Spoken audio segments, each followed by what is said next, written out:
안녕하세요. 거의 뭐 한 달 만에 좀 영상을 찍는 것 같은데요.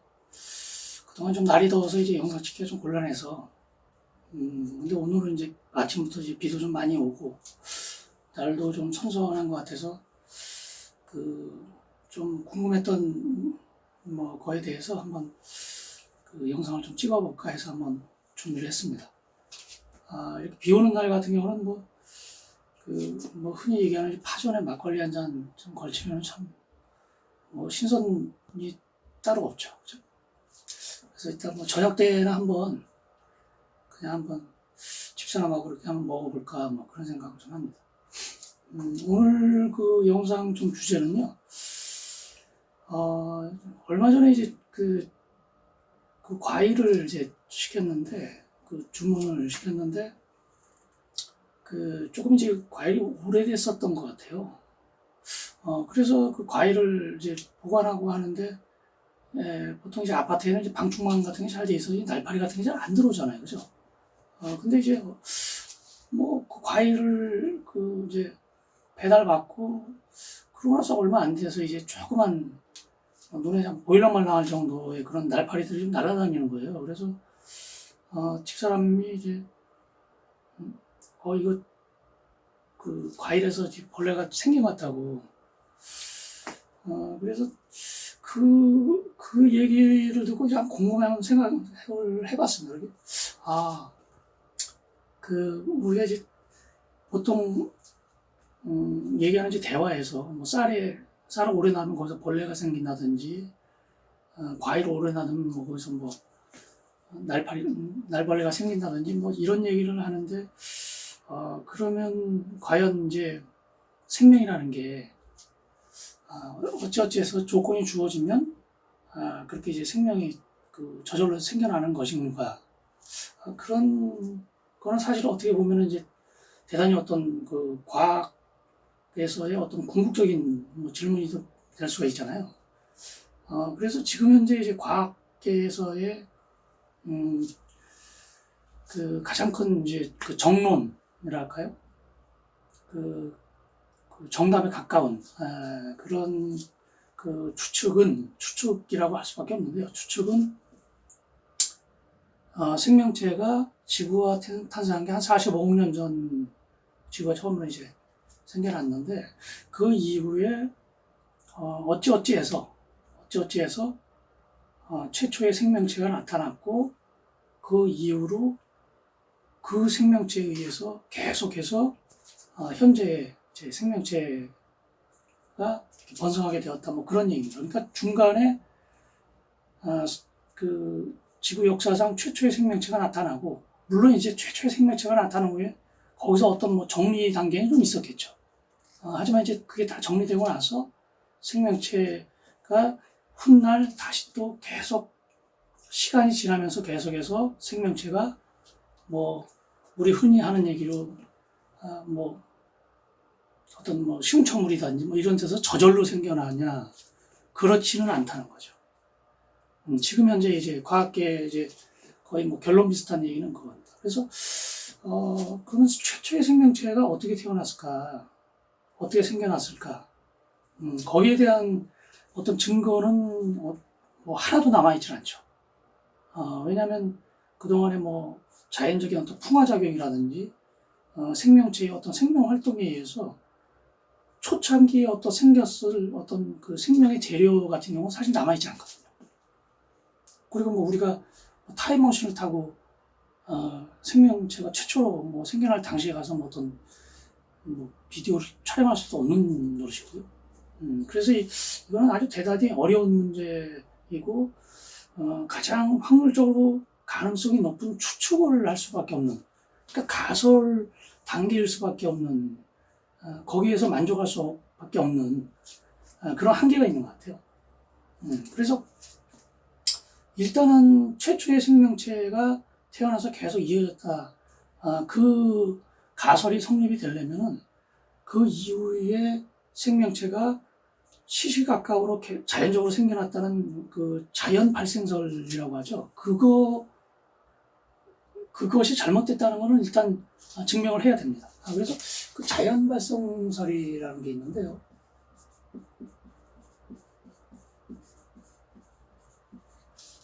이거는 뭐 대단히 좀 뿌리가 깊죠. 그래서 예를 들면 무슨 오랜 그 좀 칙칙한 방에 무슨 서랍 같은데 옷 같은 거를 좀 눅눅한 옷 같은 걸 놔두면 뭐 저절로 거기서 쥐가 생겨난다. 뭐 이런, 또는 대단히 뭐 더러운 뭐 그런 데에서는 이제 벌레들이 막 저절로 생겨난다. 그 당시 이제 유럽이나 물론 이제 저희 뭐 동양권이나 뭐 이런 쪽에서는 뭐 그런 기록 같은 게 사실은 뭐 별로 없으니까. 근데 이제 유럽이나 이런 데서는 그런 식으로 생각을 했었던 것 같아요. 그래서 그 레디라는 사람이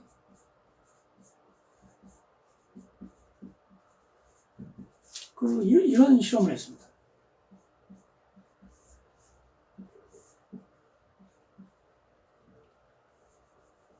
병을 2개 이렇게 놔두고요.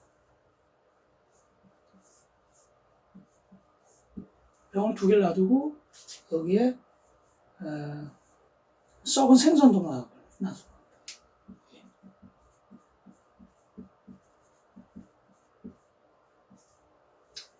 그리고 한쪽은 그냥 이렇게 뭐 열어놓고요. 한쪽 열어놨습니다. 뚜껑을 진짜 열어놨죠. 한쪽은 이 뚜껑을 닫아놨습니다. 그러고 나서 이제 며칠 좀 지나니까 여기에서 뭐 구데기라든지 날파리들이 꼬이는 거예요. 근데 여기에서는 이제 그런 일이 일어나지 않았습니다. 그래서 좀 더 이제 우리 눈으로 확인할 수 있는 좀 더 큰 생명체 같은 경우는 저절로 생겨날 수 없다라는 그런 얘기가 이제 성립이 된 거죠. 그런데 이제 나중에 이제 현미경이 좀 발달하고 뭐 이러면서 눈에 보이지 않는 미생물 같은 경우가 있었거든요. 그래서 니담이라는 사람이 좀 큰 생명체 같은 경우는 저절로 생겨날 수 없지만 우리 눈으로 보이지 않는 그런 아주 작은 미생물 같은 경우는 저절로 생겨날 수 있다라는 이제 그런 주장을 했어요. 어떤 식으로 했냐면은 이게 이제 뜨거운 이제 고기 국물입니다.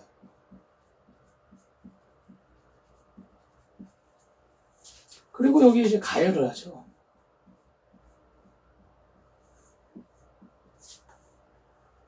가열한 다음에 이거를 이제 끓이고 그 다음에 이제 마개를 이제 막았습니다. 물론 이제 불은 이제 없앴죠, 그죠? 그러고 나서 나중에 이제 한동안 시간이 지난 후에 이 뚜껑을 열고 이제 확인을 해봤습니다. 그러고 나서 현미경을 관찰했더니 거기에 작은 미생물체들이 생겨나더라. 그러니까 이 사람은 이거는 그럴 수 있다고 치지만 작은 미생물은 조건과 시간이 충분해지면 자연적으로 발생한다. 이제 이런 식으로 이제 주장을 한 거예요.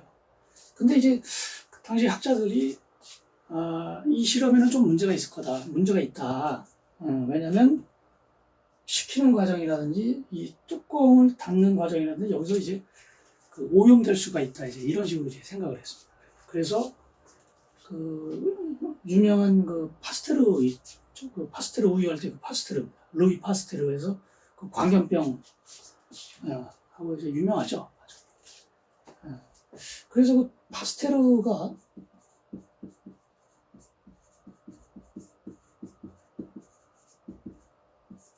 이게 이제 백조의 목 실험이라고 합니다.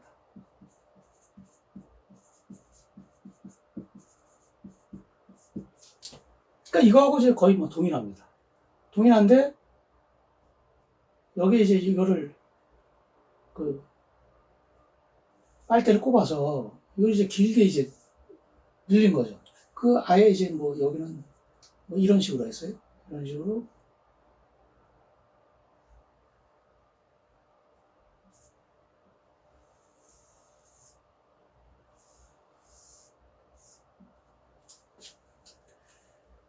그러니까 아예 이 튜브에서 좀 이어져 나오는 기다란 이제 그 관을 이렇게 이거 이제 백조의 목처럼 이렇게 길게 이제 늘려놓은 다음에, 그리고 이제 끓입니다, 이거.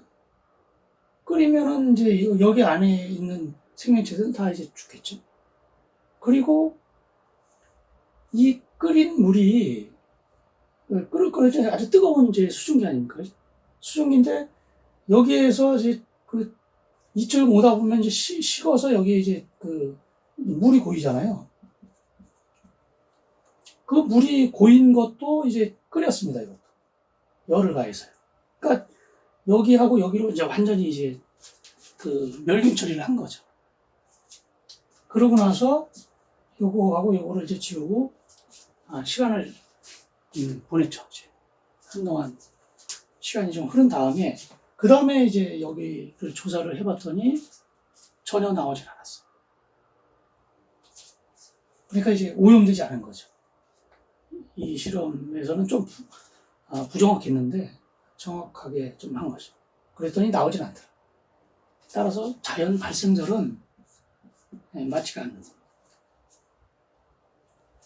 그렇다면은 결국은 뭐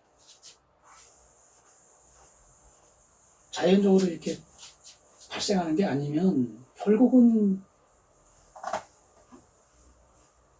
우리가 지구상에서 이렇게 생명체가 식물 같은 경우가 한 30만 종, 동물은 한 1000만 종 정도가 넘을 걸로 추정이 되는데 그 종류 자체가 개체수가 아니라 어떻게 해서 이렇게 번성하게 됐을까? 그럼 결국은 결론은 최초의 생명체가 나타났고 거기서부터 계속해서 이어져 어떤 그 진화 과정을 통해서 이어져서 이렇게 다양한 종이 그 형성이 되었다. 뭐 이렇게 이제 결론을 내릴 수 있는 거죠. 그래서 그러면 최초의 생명체가 어떻게 나타났느냐? 물론 어떤 뭐 각 나라의 어떤 그 창조 신화라든지 또는 종교에서 얘기하는 그거는 이제 과학적인 얘기는 아니니까요. 그걸 좀 뭐 그걸 가지고 굳이 옳으니 그러니 뭐 따질 필요는 없는 거죠. 뭐 거기서 어떤 뭐 교훈이라든지 뭐 이런 걸 얻자고 하는 거니까 이제 분야 자체가 다르니까요.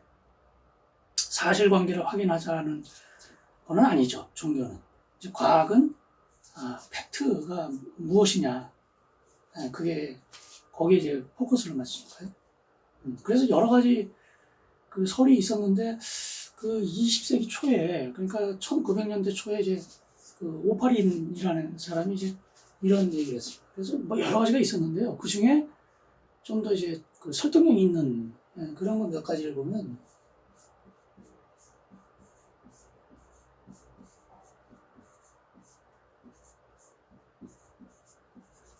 지금도 뭐 다 가설이죠. 증명할 수가 없는 거죠. 다만 가장 합리적인 설명이 무엇이냐 이제 그런 얘기니까요. 그러니까 원시 수프 가설이라는 거를 주장했습니다. 이게 오파린입니다.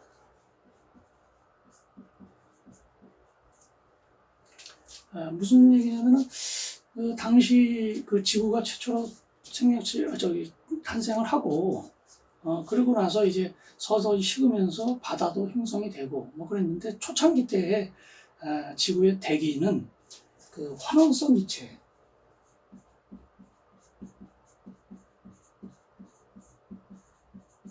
환원성 기체로 가득 찼다. 뭐 굉장히 좀 어려운 면이 나오죠. 환원성이라는 게. 그러니까 이제 그 화학에서 그 실험 중에는 그 화학 반응 중에는 이제 여러 가지로 나눌 수가 있지만 뭐 산화 반응이 있고 뭐 환원 반응 뭐 이렇게 있지 않습니까, 그죠? 산화 같은 경우는 뭐 산소를 얻는다, 전자를 뭐 잃는다, 뭐 이렇게 학창시절에서 한번 배웠을 거예요. 환원은 그 반대가 되는 거. 그럼 환원성 기체라는 건 뭐냐면 자신이 그러니까 상대방을 환원시켜준다는 거죠. 그러니까 산화하고 환원은 이게 동전의 양면 아닙니까? 그러니까 어떤 물질이 산화가 일어나면 그 물질과 반응하는 그 상대 그 물질은 환원이 되는 거죠. 그러니까 환원성 물질이라는 건 뭐냐면 상대방을 환원시킨다는 거죠. 상대방을. 자신은 산화가 돼야 돼요. 그렇다면은 일단은 뭐 산소 입장에서 봤을 때는 요 환원성 기체에서는 그 산소가 없거나 또는 있어도 뭔가 이렇게 특별한 역할을 하지 않는 뭐 그런 종류가 될 겁니다. 그래서 이 원시 수포 가설을 이게 이제 좀 주목하게 된 이유가요. 1900년대 그 중반쯤에 1500년대 초반 아마 그 프란시스 크릭하고 제임스 왓슨이 그 DNA를 발견한 게 1950년대인데 아마 그보다 조금 더 한 몇 년 정도 앞섰을 거예요. 미국의 그 대학원생인데요. 그 스탠포드인가요? 검찰 치지 않은 것 같은데요. 하여튼 뭐 이런 실험을 했습니다.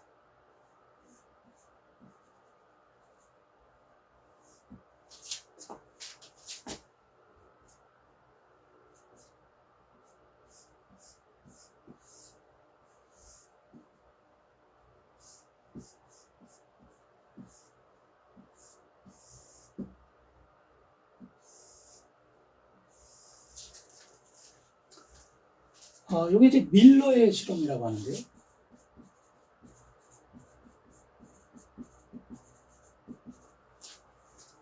아마 밀러의 그 지도 교수가 유리일 겁니다. 무슨 유리인지 모르겠다. 유리 밀러 실험 뭐 이런 식으로 얘기를 하거든요. 그 구에 전극의 그 번개 정도 아니 강력한 어떤 그 전압에서 이제 스파크가 뜰 수 있는 뭐 그런 장치를 좀 해놓고요. 동그란 구에다가. 그리고 아까 말씀드렸던 그 환원성 기체. 그러니까 원시 지구에서 아마도 그 그 지구 대기에 있을 것이라고 추정할 수 있는 뭐 그런 기체를 채웁니다. 그러니까 여기서 이게 이제 물인데요. 이 물을 가열해서 여기 이제 수증기를 집어넣어요. 그러니까 여기서는 이제 이게 수증기입니다. 수증기. 예. 그리고 뭐 메탄. 그 다음에 이제 암모니아. 그 다음에 뭐 수소. 뭐 이런 것들을 좀 넣는 겁니다. 그리고 그 아주 고전압의 어떤 전류를 흘려서 여기서 스파크가 일어나게 한 거죠. 그러니까 이 실험은 당시에 이제 원시 대기의 조건을 막 갖춰놓고 그 다음에 여기서 이제 전기 스파크가 일어나는데 이거는 이제 당시에 빈번했을 법한 이제 번개. 이거는 이제 뭐 그 화학 반응을 도와주는 에너지를 공급해 주는 거죠. 이게 그런 역할인 거죠. 그래서 이제 계속해서 스파크를 한동안 해주고 그러니까 이제 이 수증기 같은 거는 이제 식을 거 아닙니까? 식으면은 얘가 여기서 이제 주르륵 내려가서 여기 이제 물에 고이는 거죠. 그리고 뭐 이런 것들도 뭐 물에 어떻게 녹였는지 어떻게 된지 해서 여기 들어갔을 거고요. 그러고서 또 식히고 나서 다시 또 여기서 물을 끓여서 공급한 다음에 또 하고 이제 몇 번을 이렇게 한 겁니다. 그러고 한동안 이제 계속해서 반복해서 이렇게 한 다음에 여기에 이제 녹아있는 유기물, 그러니까 저 물질들을 한번 조사를 해봤더니 물론 이제 물은 기본적으로 있을 거고요. 그 다음에 참 그 대단한 물질들이 나온 거죠. 일단 뭐 아미노산하고요. 아미노산은 20가지가 있기 때문에 일단은 뭐 한 가지 뭐 특별한 그 화학식으로 쓰기는 좀 그렇죠. 네, 그 다음에 뭐 포름알데히드라고 그러죠. 그 다음에 뭐 포름산도 나오고요. 네. 그 다음에 뭐 시안산이라고 그러죠. 여기서 이제 KCN 하면 이게 그 유명한 뭐 청산가리가 되는 거죠. 시아나 칼륨이 되는 거고요. 하여튼 시안산이라는 게 나오고요. 그다음에 이제 요소. 요즘 경유차 같은 경우는 이제 요소수를 넣게 돼 있죠. 요소 같은 경우가 이제 하여튼 이렇습니다. 그래서 이런 것도 참 눈에 띌 만한 건데 다 유기물이죠. 그 유기물이라는 거는 이제 유기물이 있고 무기물이 있지 않습니까? 그죠? 여기서 기라는 거는 이제 생기 그런 뜻일 겁니다. 어떤 생명체의 기운이 있는 무생물한테는 어떤 기운 이런 표현은 쓰지 않잖아요, 그죠? 생명의 기운 할 때 이제 쓰는 그런 건데요. 그런 생명의 그러니까 그 생명체로 나왔을 법한 물질들을 이제 유기물이라고 하는 거고, 그렇지 않으면 이제 무기물이 되는데요. 그래서 과거에는 이제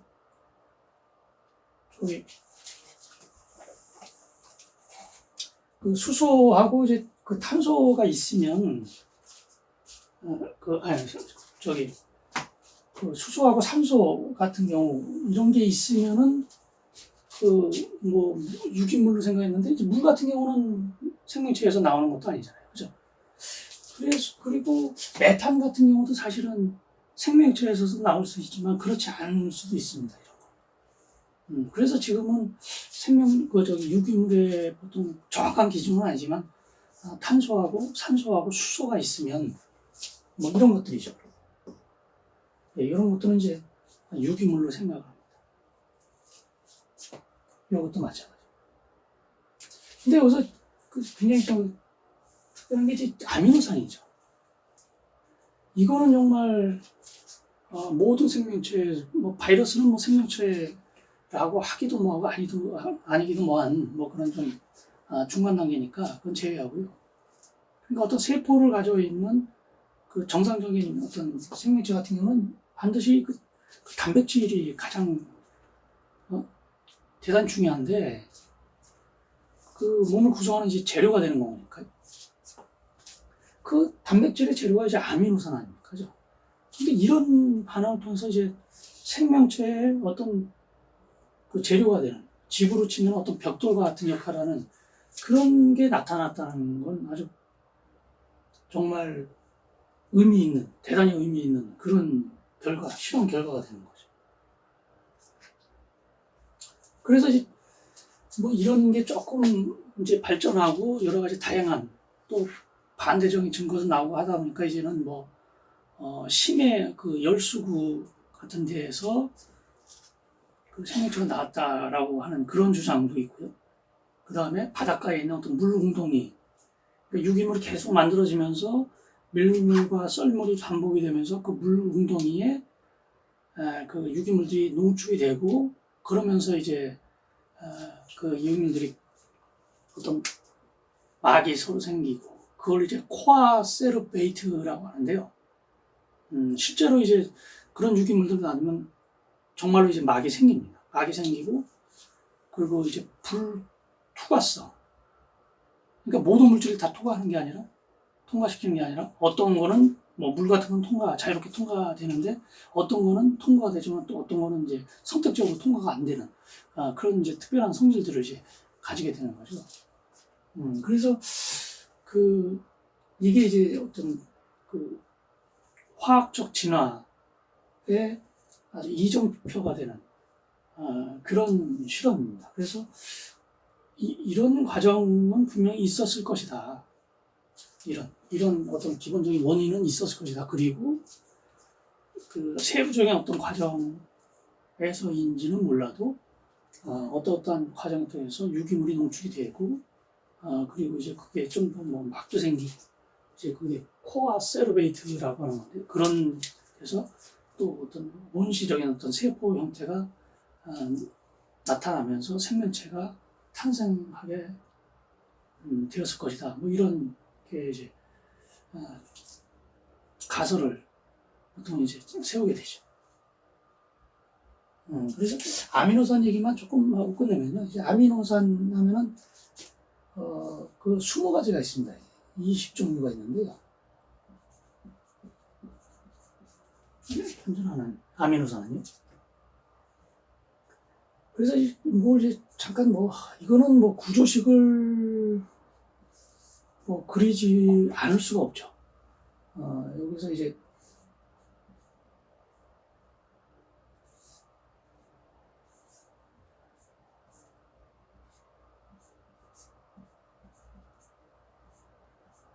뭐 이렇게 생겼죠. 그래서 요게 기본입니다. 요게 기본에 여기 이제 요거는 뭐 나머지라는 뜻, 리슈드인가요? 하여튼 그런 뜻인데요. 여기에 뭐가 붙느냐에 따라서 특정한 어떤 아미노산이 되는 거죠. 예를 들면 아미노산 중에서 가장 간단한 게 여기에 이제 수소가 붙으면 그게 글리신, 글라이신, 그렇죠? 그게 가장 간단한, 가장 기본적인 구조를 가진 그 아미노산이고요. 여기에 이제 무엇이 달리느냐에 따라서 뭐 굉장히 많죠. 뭐 도판 뭐 이런 것도 있고 뭐 하여튼 지금 뭐 하여튼 갑자기 생각은 안 나는데 뭐 여러 가지 있습니다. 알리신 뭐 이런 것도 있고요. 그죠? 그러면은 이제 아미노산이니까 요게 이제 아미노기거든요. 아미노.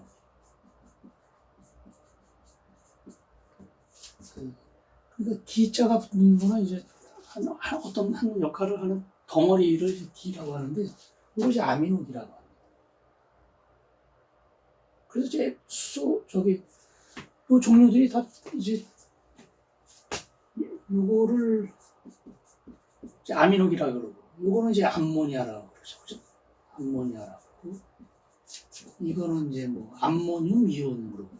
그러니까 요 질소하고 수소가 이제 결합된 요 형태들이 다 이제 요런 그 적도가 좀 붙죠. 그래서 이걸 이제 아미노기라고 그러고 여기는 염기성을 띠죠.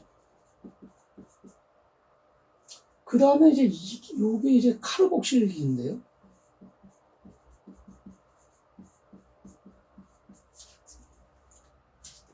요거는 이제 산소입니다.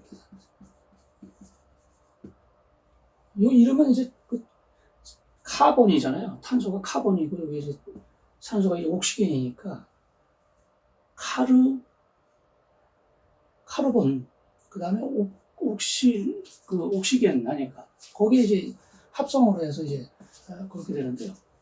이게 왜 이렇게 특이하냐면 염계하고 산성은 서로가 이제 성질이 정반대니까 원래 반대끼리 이제 결합을 하죠.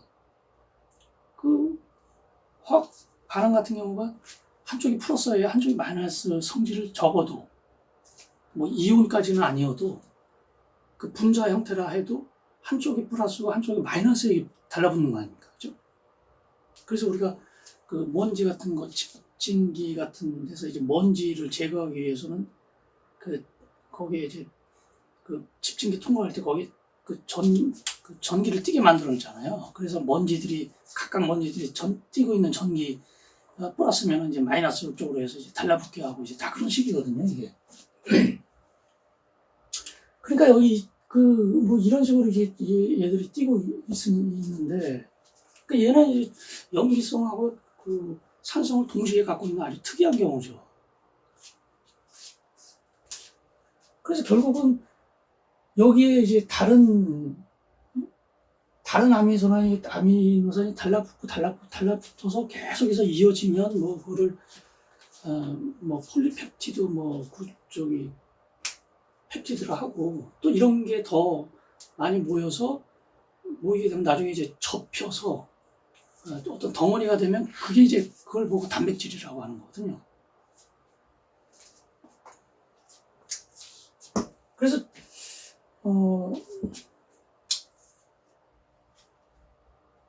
그 조금 얘기 나온 김에 이제 우리 몸 안에 이게 세포가 있고 여기 핵이 있고요, 그죠?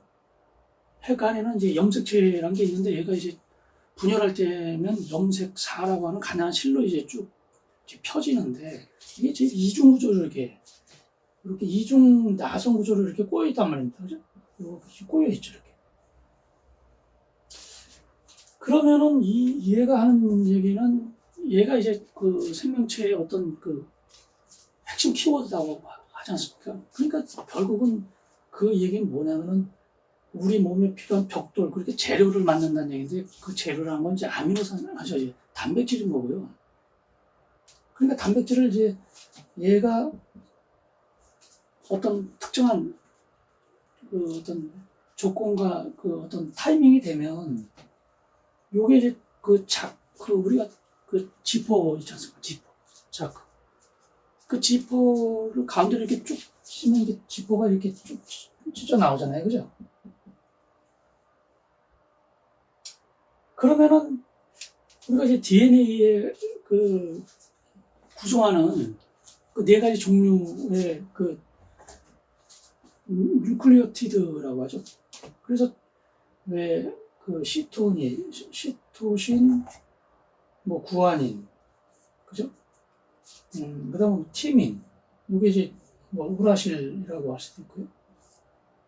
그다음에 이제 아데닌, 뭐 이 네 가지가 쭉 있는 거죠, 그죠? 그 얘하고는 상호적 관계고요.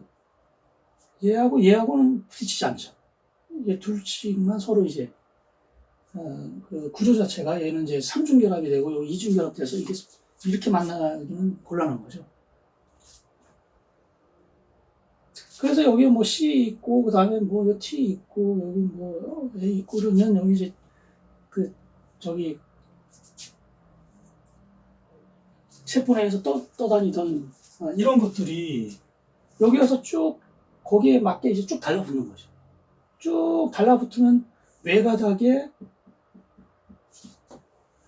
그 RNA라 하는데요, 그죠? RNA는 다 외가닥인데 DNA고요. 요게 이제 생성이 되는 거죠. 그래서 여기 뭐 C가 있고 뭐 T가 있고 뭐 A가 있고 뭐 쭉 있겠죠, 이렇게. 그죠? 그리고 요 세 덩어리를 우리가 이제 코돈이라고 하고요. 암호죠, 유전 암호죠. 요거는 그 20가지 그 아미노산 어디 있죠? 네, 아미노산 20가지 종류가 있는데 요 코돈이 특정한 단백질을 지정을 하죠.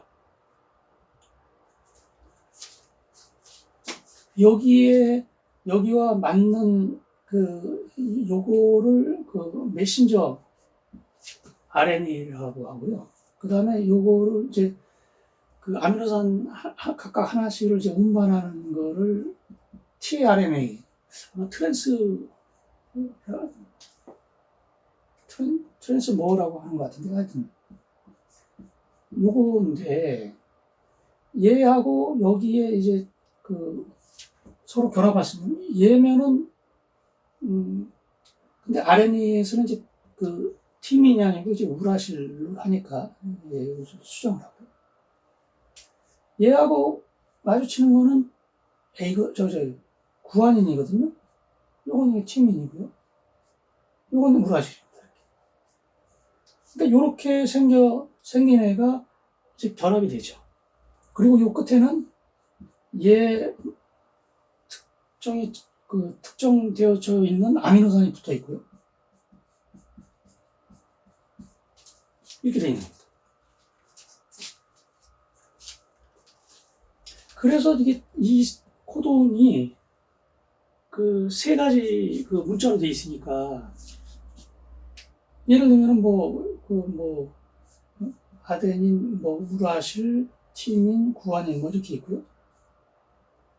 그 다음에 여기도 아데닌, 우라실, 티민, 구아닌 이렇게 돼 있고요.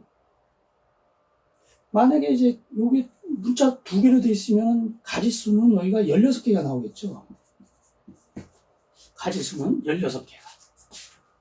근데 3개가 한 세트니까 여기에서 다시 또 아데닌, 구아닌, 티민, 우라실, 티민, 구아닌 이런 식으로 이제 나오면 여기 같은 경우는 첫 번째 A고요. 두 번째 A고 세 번째 A죠. 그죠? 요런 종류 하나. 그 다음에 여기 같은 경우는 이거, 요런 종류 하나. 이런 식으로 해서 16개, 여기 네 가지가 하나 더 붙으니까 총 64개가 존재할 수 있는 거죠. 코돈의 종류는. 그러면 거기에 대응하는 아미노산도 역시 64개가 있어야 되는데 왜 20종류밖에 없냐? 겹치기 때문에 그렇습니다. 한 아미노산을 지정하는 코돈은 한 가지가 아니라 몇 개가 돼요. 예를 들면 뭐 이것도 페닐알라닌인데 이것도 페닐알라닌을 지정하게 되는 게 중복되는 게 있는 겁니다. 그래서 이제 왜 그런지 모르겠어요. 근데 하여튼 20가지로 지정되는 이유가 64가지 종류까지가 있을 수 있는데 20가지밖에 없는 종류는 중복돼서 그렇습니다. 그러면은 여기에서 이제 쭉 이런 하나씩 이렇게 쭉 나올 거 아닙니까? 그러면 뭐 예를 들면 뭐 글라이신이라는 뭐 아미노산이 붙고 그 다음에는 뭐 다른 뭐 페닐알라닌 같은 뭐 그런 게 있고 뭐 이런 게 쭉 붙으면 그러니까 A라는 아미노산 B, C 이렇게 쭉 종류가 이런 식으로 지정이 되겠죠. 그러니까 얘 옆에 얘가 오고 그죠? 이게 이제 염기성을 띠고 산성을 띠니까 쭉 이어지는 겁니다. 길게 쭉. 이게 폴리펩티드 이제 결합인 거고요. 그래서 이게 점점 더 복잡해지고 점점 더 크기가 커지고 하면서 나중에 이제 완결이 되면 얘가 이제 접히죠. 접혀서 좀 3차원적인 그런 어떤 구조물, 덩어리가 됩니다. 그래서 이런 식으로 하면은 단백질의 종류는 수백만 가지가 나올 수가 있는 거죠. 대단히 많은 종류가 이 20개의 그 아미노산 가지고.